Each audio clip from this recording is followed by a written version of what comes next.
Hi, in today's video, we're going to discuss the 7 homes you may want to avoid when you're purchasing a home, and we're going to start right now.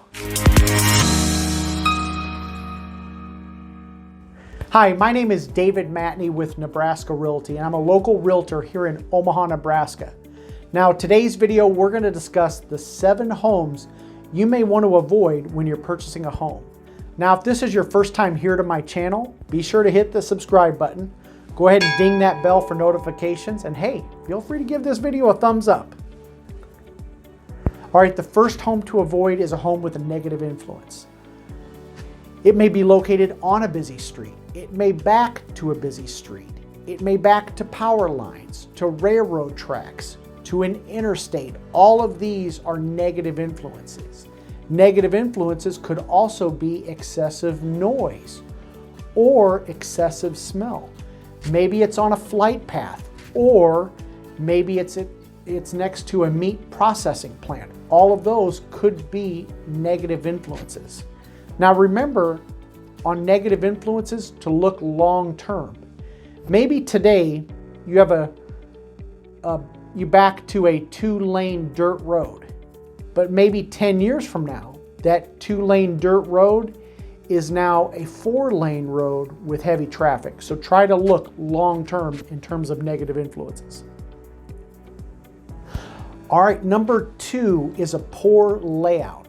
The second home to avoid is a home with a poor layout. For example, if it is a 2-bedroom home, do you have to access the bathroom by going through one of the bedrooms? That would be an example of a poor layout. In Nebraska, you may want to avoid a home without a basement.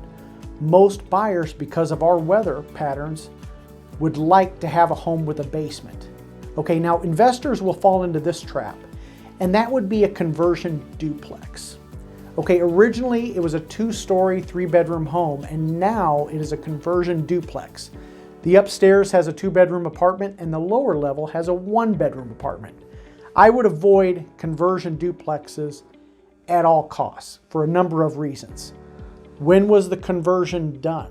Was it done to code? Were permits pulled? There's a lot of unknowns with conversion duplexes. I would just avoid those properties. All right, the third home to avoid would be a 1-bedroom home. You want to avoid purchasing a 1-bedroom home.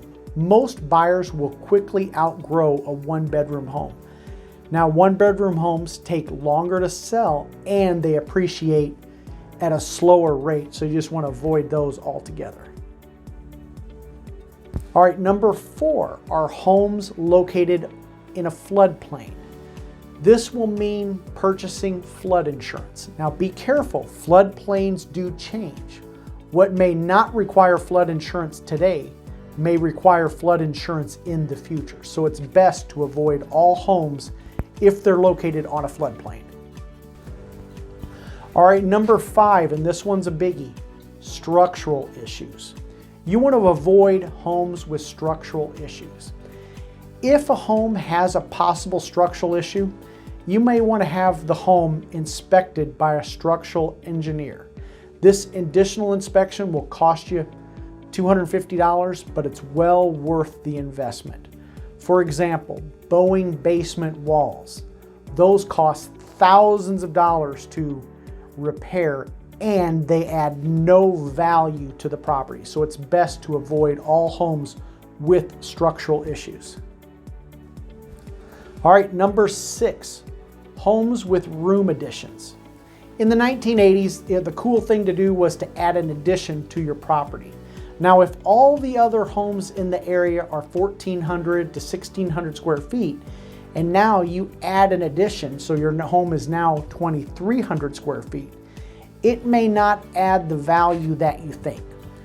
Also, another mistake is when people add square footage by converting a garage space to additional living space. You want to avoid these types of homes. All right, number 7. The best home in a poor neighborhood. The first thing a buyer is buying is location. You are much better off buying the ugly duckling in the best area. Have you ever purchased a home like any of the homes we discussed? Are there any other types of homes that you would add to the list? If so, leave a comment in the comment section below. And if you like this video, give it a thumbs up.